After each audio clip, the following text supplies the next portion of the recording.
Bonjour, bienvenue à l'atelier C'est pour toi.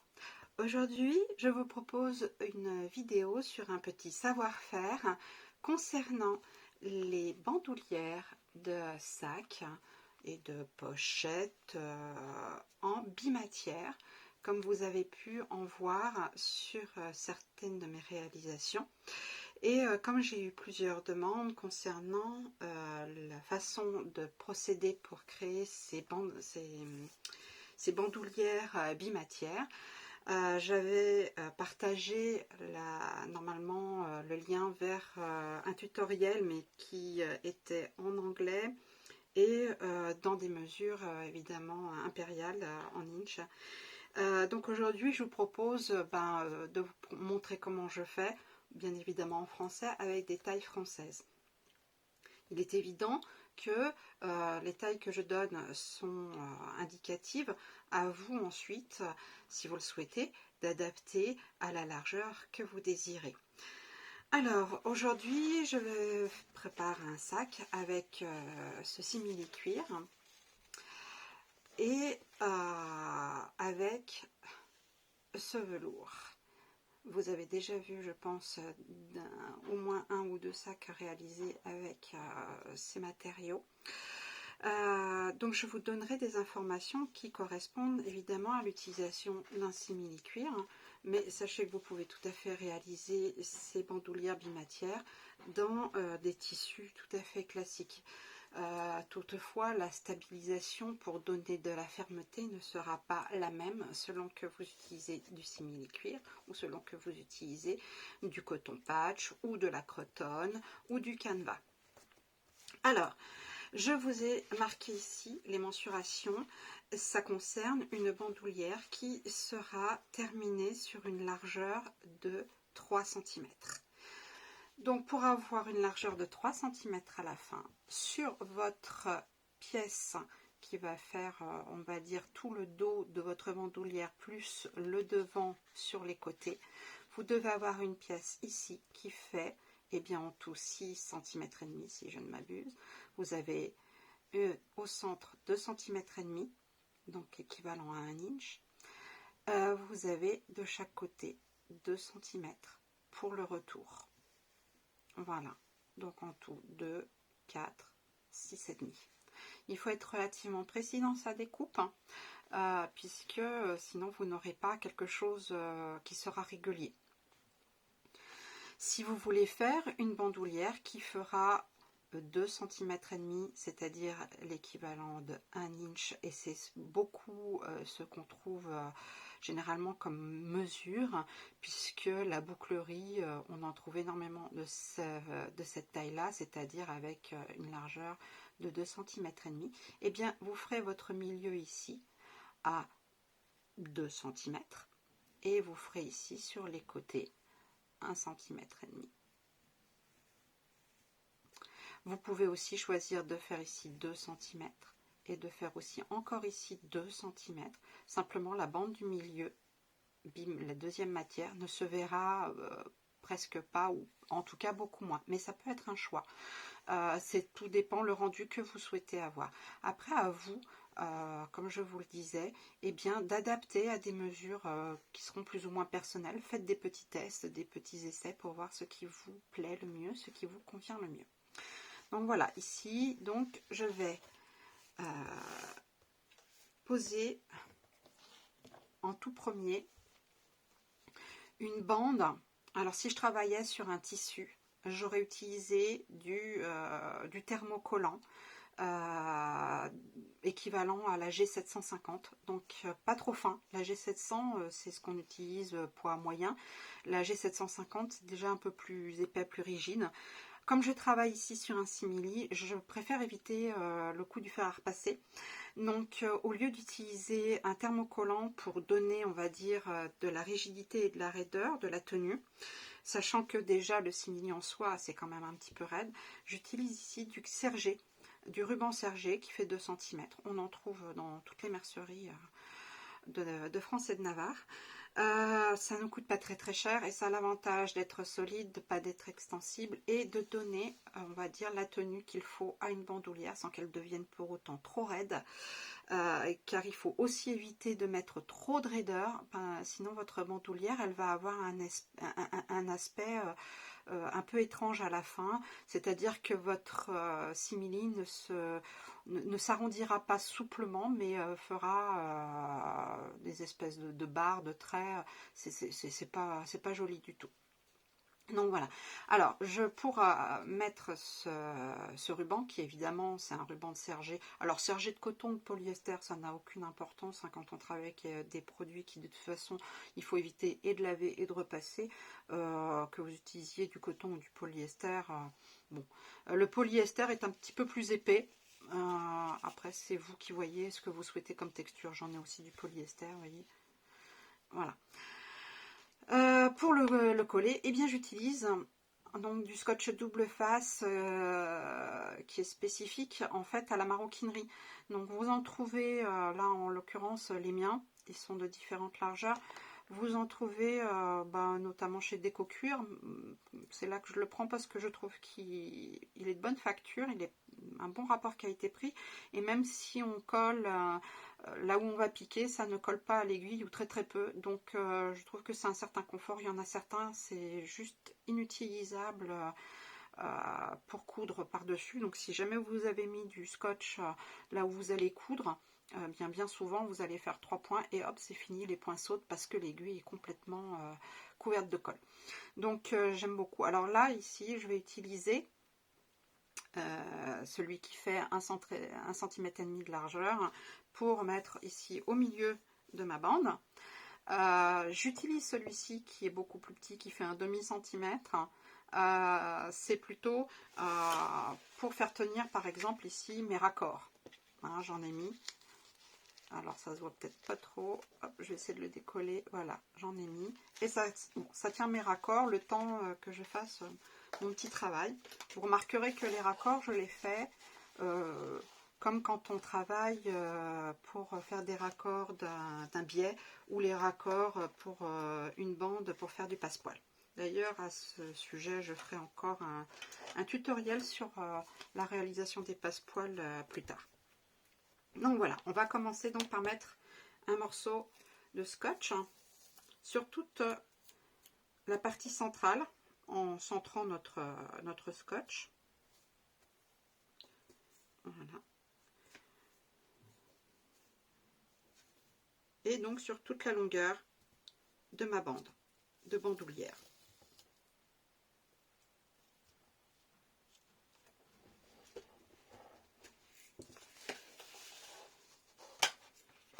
Alors comme celle-ci n'est pas non plus extra longue, je ne coupe pas la vidéo, même si certains vont me dire que c'est trop long d'attendre que j'ai fini. Voilà, j'ai fini. Je vais couper le bout. Voilà. Alors, quand on utilise ces scotch, pour qu'ils adhèrent bien, j'utilise une petite roulette pour bien le faire adhérer. Alors, c'est une petite roulette que j'ai achetée chez Action, je crois, ou un truc comme ça, dans une farfouillette, comme dirait ma maman. Ça m'a coûté, je crois, 50 centimes. Vous en trouvez aussi sur Internet. Mais sinon, si vous avez besoin de quelque chose de plus lourd et de plus large, achetez simplement en rayon bricolage les roulettes à tapisserie, ça va très bien aussi. Voilà, alors j'ai bien roulé pour que mon scotch tienne bien. Et donc maintenant je vais décoller. Alors je décolle pas tout d'un coup, moi je décolle au fur et à mesure et je pose mon ruban aussi au fur et à mesure pour éviter de me coller les doigts ou que ça colle. Parce que bon, normalement on peut décoller, mais c'est quand même assez compliqué. Alors là, on fait bien entre ces traits. On est attentif à bien coller entre les traits. On ne tire pas sur son ruban. Hein, l'idée n'est pas de tirer pour éviter de déformer quoi que ce soit. Donc, vous voyez l'intérêt de ne pas avancer trop vite et d'enlever au fur et à mesure, on évite les collages indésirés. Alors, hop. Voilà.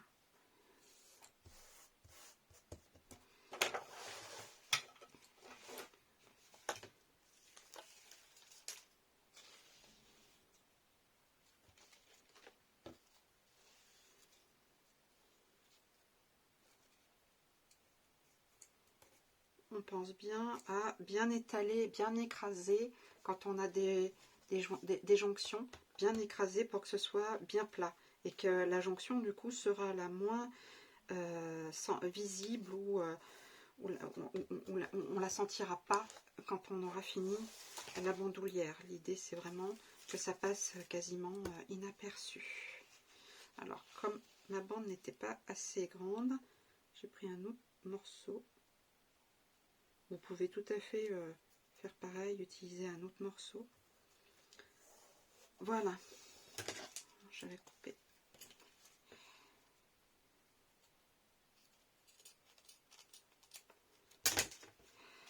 Voilà, une fois que vous avez fait ça, eh bien on va devoir de nouveau mettre du scotch. Je vais utiliser une petite roulette. On va de nouveau devoir mettre du scotch et cette fois, après le scotch, on posera la bande de notre deuxième tissu. D'accord?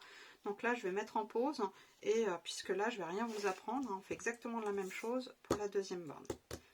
Ah, j'ai oublié de dire avant que cette deuxième bande, elle fait pas tout à fait 2 cm. Moi, j'ai fait, je vais vous dire, 1 cm, non, pardon. Elle fait normalement, ça fait 2,5 cm, pardon. Et moi, je l'ai fait à 2,3 cm pour en fait éviter de trop déborder et que après, pour replier l'autre morceau, ça bute trop loin.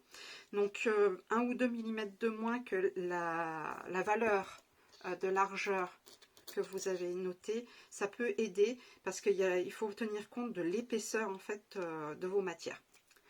Voilà, à tout de suite. Me revoilà, j'ai terminé donc de poser la bande de mon deuxième tissu au milieu. Comme vous pouvez voir, on voit légèrement dépasser en dessous, qui était en bleu marine, mon ruban de serger. Donc c'est tout à fait normal, hein. Je vous dis, j'ai pas coupé à tout à fait 2 cm et demi. J'ai coupé à 2,3. Même si à la base, mes calculs au niveau des mensurations en largeur tiennent compte effectivement de la largeur, puisque je veux une bandoulière ici qui fera environ 3 cm de large et ma bande centrale fait 2 cm et demi. J'utilise quand même des choses assez épaisses. Il y a la surépaisseur déjà aussi avec le ruban. Si on met trop de surépaisseur, on aura quelque chose qui fera plus que les 3 cm en question. Et on risque surtout de ne plus rentrer, on va dire, dans sa bouclerie, ce qui est quand même assez gênant. Voilà, j'ai terminé. Et maintenant, c'est maintenant que les choses un petit peu plus compliquées arrivent. Alors, quand on va commencer à plier les rebords, d'abord on fait un côté après l'autre parce que les deux en même temps, même à coudre, c'est pas possible. Ou c'est un peu compliqué puisque vous risquez en fait d'être gêné par les pinces que vous allez poser pour tenir l'ensemble. De l'autre côté, du côté opposé où là vous allez coudre parce qu'on coud relativement près du centre. Donc je fais un côté après l'autre. Je commence non pas au bord enfin une des extrémités, je me mets au milieu. Donc là je suis vraiment sensiblement au milieu de mon travail, là où il y a d'ailleurs la bande, voyez, entre deux intersections. Et je vais commencer à plier. Donc pour plier, je vais aller faire un premier repli au bord ici de la bande jaune que je vais ensuite replier sur ma bande jaune et je maintiens avec une pince et je vais faire ça tout le long. Alors je ne vais pas vous montrer tout de suite la couture. On va déjà voir ce que ça donne quand je plie l'autre côté pour voir ce que j'ai comme résultat.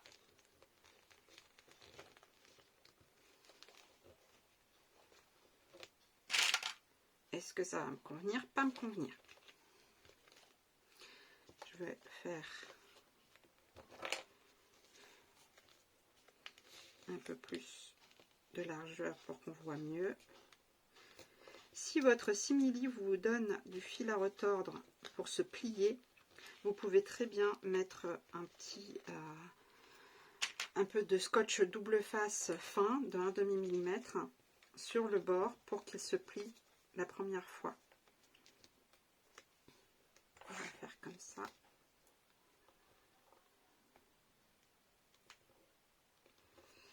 Et l'autre côté, pareil.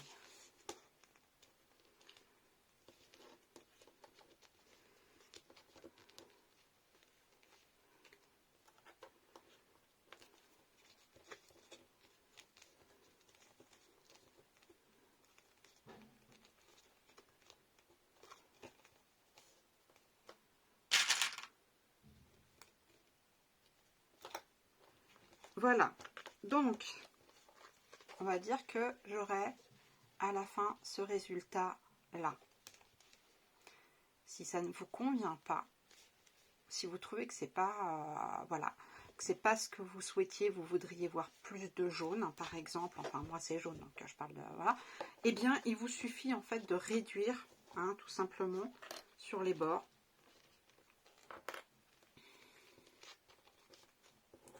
Vous partez d'un tout petit peu plus loin, c'est-à-dire que vous ne venez pas buter sur la bande jaune, le bord de la bande jaune, mais vous vous mettez un tout petit peu plus loin et vous faites des replis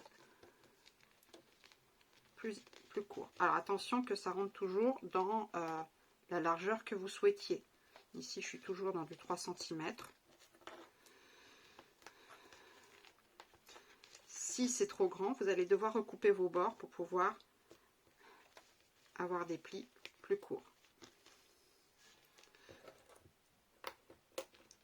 Alors c'est pour ça que j'avais fait une deuxième marque, hein, qui est à 3 ou 4 mm de chaque côté, parce que comme ça je choisis si je veux que ça bute contre le jaune ou si je veux que ça aille plus loin. Vous voyez ici, on verra plus de jaune, donc ça me plaît plus, donc je vais faire comme ça. Faites toujours attention que pour autant ça reste dans la mesure que vous souhaitiez. Vérifiez que vous avez vos 3 cm.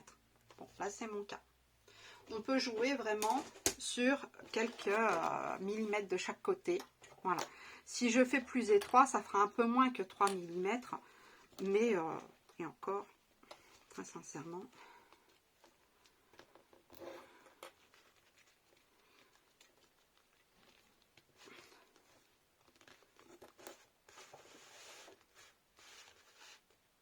voilà, ça fait, ça fait pas tout. Ça fait 2,8, donc au lieu de 3. Quand si je fais plus large, ça fait 3. Voilà. Donc je vais plier de chaque côté. Et ensuite, donc je vais d'abord plier un côté. Hein, et ensuite, je vais aller coudre. Alors, je vais aller coudre, forcément, le plus près du bord ici. D'accord? Ici. Donc, utilisez la méthode qui vous convient le mieux. Si vous arrivez à le faire avec votre pied classique de votre machine à coudre. Et sinon, ce que vous pouvez utiliser, c'est un pied avec une barre centrale. Alors, moi, j'en ai plusieurs à cet effet. Moi, j'utilise souvent celui-ci qui me permet de régler le bord où je vais coudre.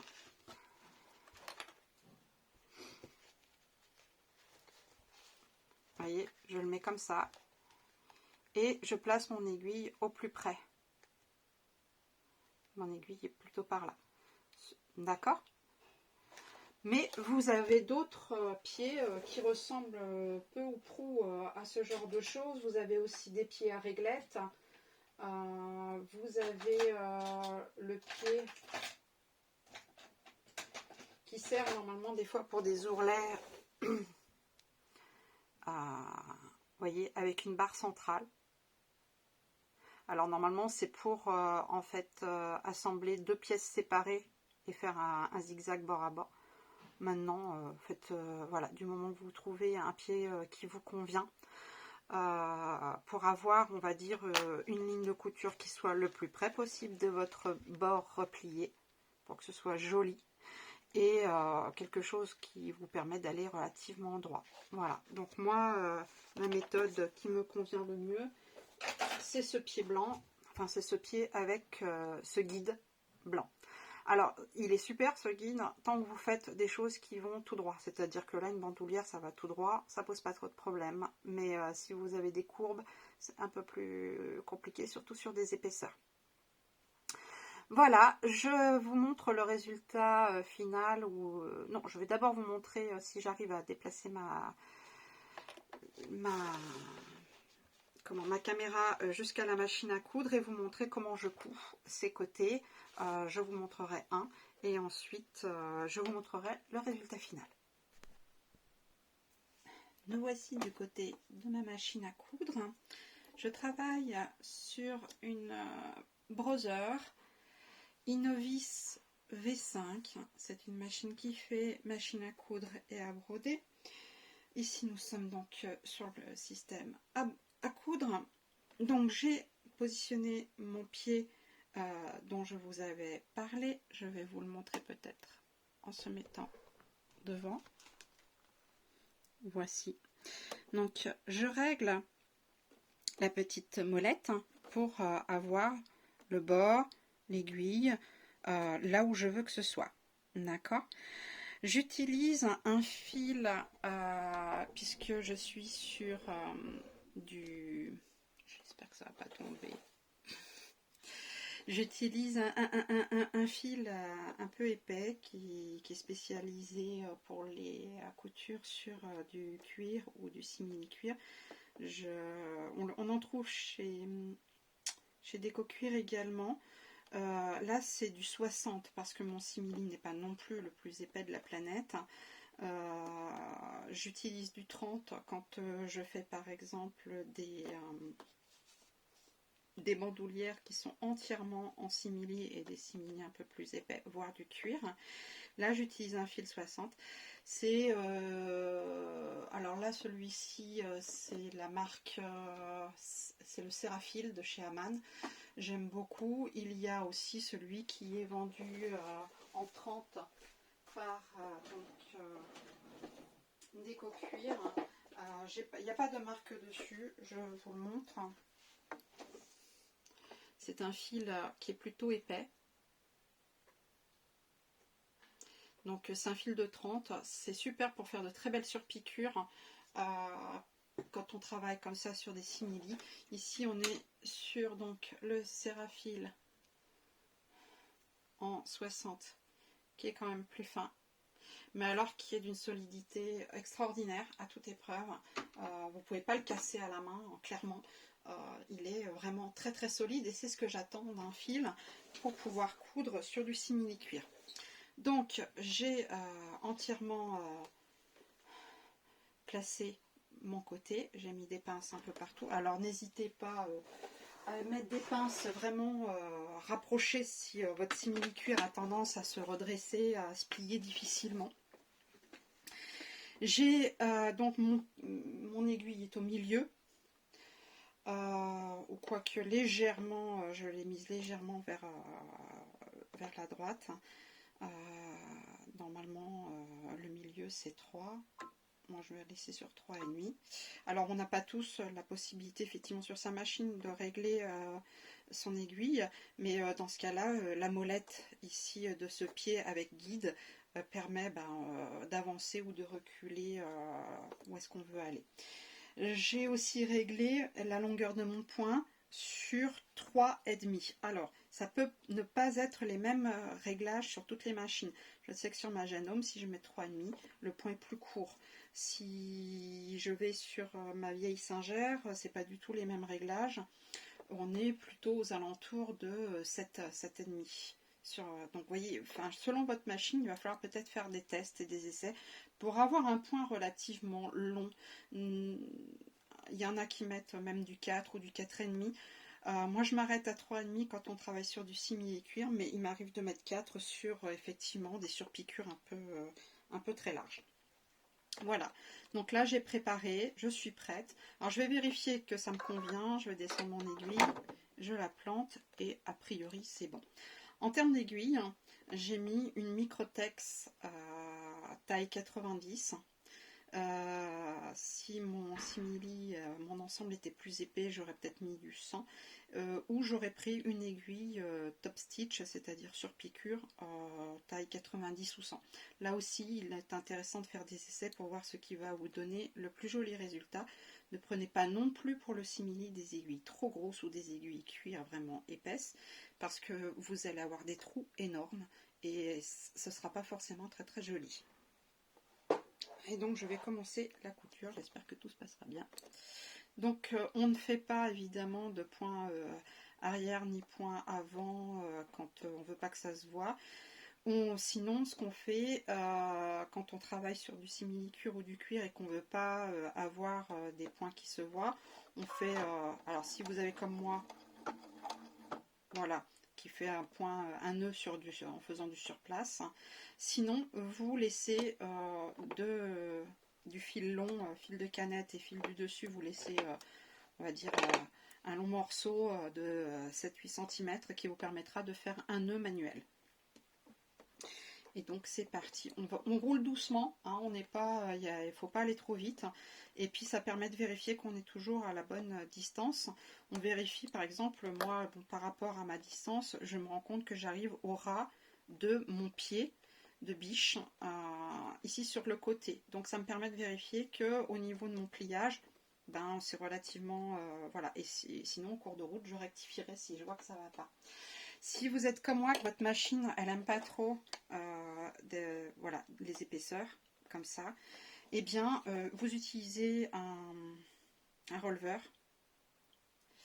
Ça coûte pas très cher, ça se trouve partout. Ou bien, ça dépend, parce que des fois, c'est pas suffisamment épais, vous créez un releveur. Alors moi ici, c'est en... C'est quoi? Je me rappelle même plus. Non, c'est pas de la polaire, je croyais que c'était de la polaire. Non, ah oui, si, c'est en fait un morceau de polaire ou autre, et que j'ai mis un petit peu, j'ai mis entre deux du thermocollant, et voilà, et je peux l'utiliser plié en deux ou juste comme ça, mais ça permet d'avoir un départ qui pose pas de problème. Le releveur fonctionne bien aussi, mais des fois la taille, la hauteur du releveur est presque un peu trop, ce qui fait que du coup votre pied de biche ne touche plus non plus votre travail, et vous risquez d'avoir les premiers points pas super jolis. Donc là, je ne vais pas utiliser mon releveur, je vais utiliser mon petit morceau ici. La feutrine, voilà, je cherchais. La feutrine, ça fonctionne bien aussi pour faire un releveur. Vous la pliez en 2, en 4, en ce que vous voulez. Voilà, un morceau de tissu épais, ça fonctionne aussi. Et voilà, moi, ça me permet d'avoir relevé. Alors, je sais bien que sur mon pied classique, normalement, j'ai un releveur. Mais ici, comme c'est pas mon pied classique, je n'ai pas cette possibilité. Et même quand je l'ai, je préfère utiliser ce genre de choses. Ça permet de vraiment avoir des bons démarrages et des points tout de suite qui sont jolis. Allez. Et bien, ça commence bien. J'ai mon fil qui est parti.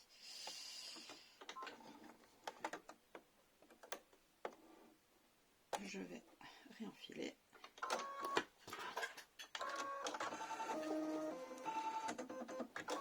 Et je recommence. Alors, heureusement que c'était le début.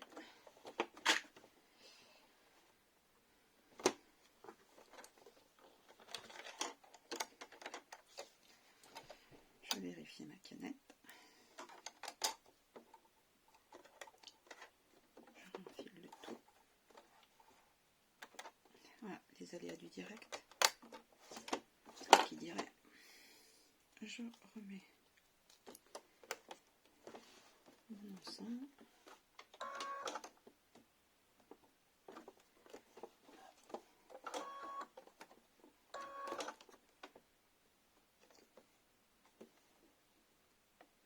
Ah oui, d'accord.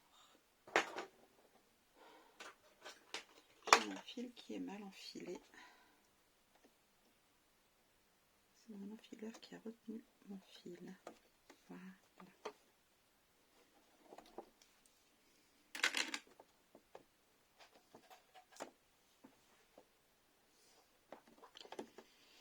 Alors,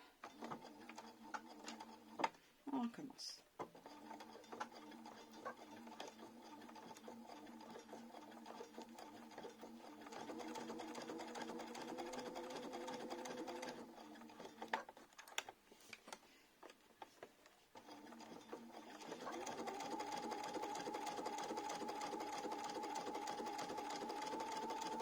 Comme vous voyez, je prends mon temps. Hein. Le but n'est pas d'aller vite, le but est d'aller le plus droit possible et de faire quelque chose de propre. Je termine et je vous reprends.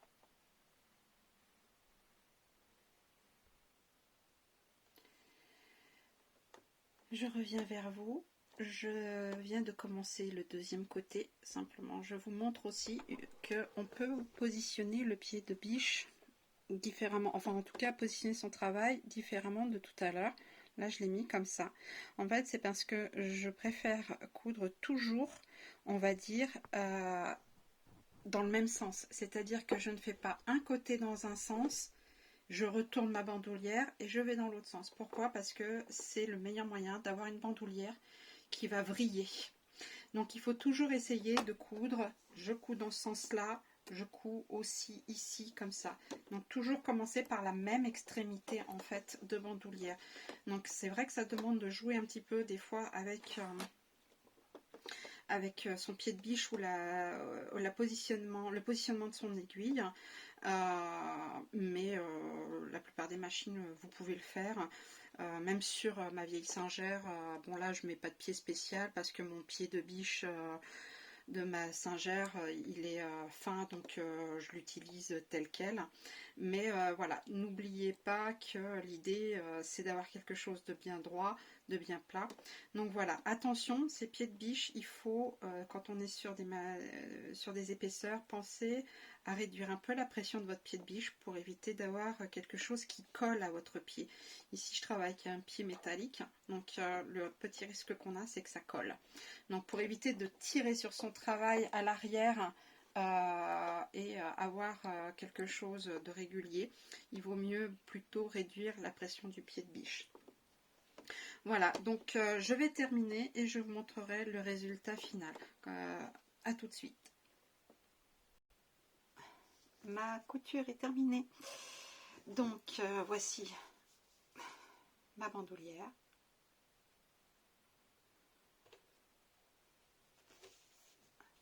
Voilà. Et au dos, voici ce que ça donne. Alors j'ai utilisé un fil noir parce que mon projet ensuite a beaucoup de noir. Mais on aurait très bien pu faire en jaune. Ça sous-entend que vous êtes à l'aise avec le travail de la surpiqûre pour que ce soit relativement harmonieux.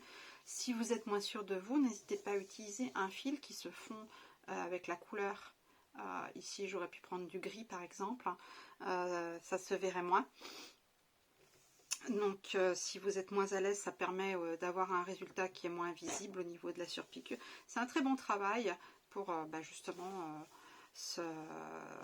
s'améliorer sur son travail de surpiqûre.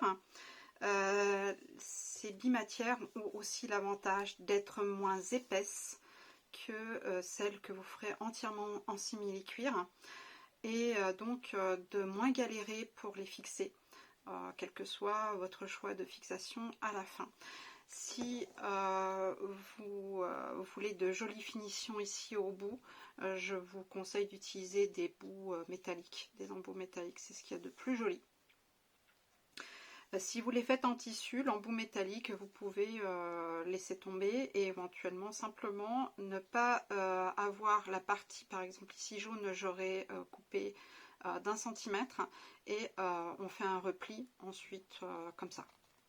Mais ça ne vaut que pour ce qu'on fait en tissu parce que ce qu'on fait ici en simili, c'est beaucoup trop épais pour dire d'avoir un résultat qui soit correct. Voilà, j'espère vous avoir aidé. Je vous souhaite de faire de jolies bandoulières pour vos sacs. Je vais m'attaquer aux sacs cet après-midi et ce week-end. Et ce sera l'occasion de faire un autre tutoriel pour la réalisation du passepoil fait maison en suédine. Je vous souhaite une excellente journée. À bientôt. Au revoir.